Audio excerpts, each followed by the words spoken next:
Jiruai Rikasi ngai Yapa akan dikapor ke pemerintah hadirin kata ingin saya pertapa lang badi paro tibadan sediendu tibadan hangi paro akan dikabadan penek ini mobile di Jopi karena main yang kejinganti jadi patba akan dikapor ke pemerintah Rikasi ngai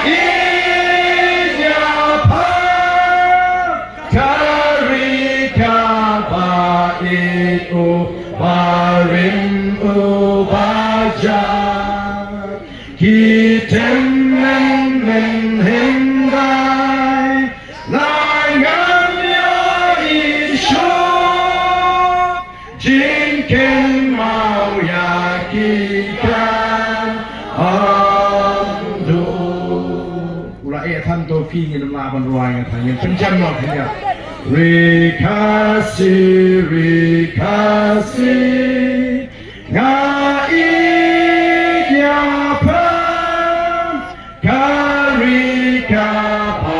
itu arim ubajaan kitem menghindai langannya isu jingken mau yakikan amdu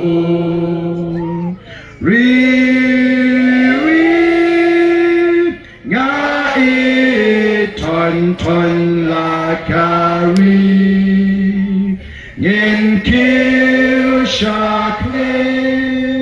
shaprang ngin mi liu jing sakin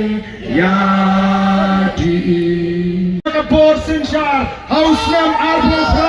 kanangkan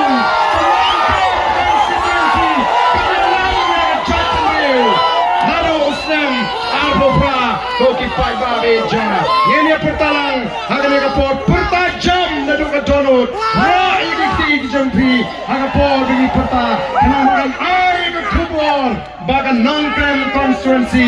kanam paidin naganika linti kepada jit ban kershan yaga voice of the people party naganika nongkrem jaga sinchar ke khalar kapor ini pertalang hari kapor ke pemerintah ha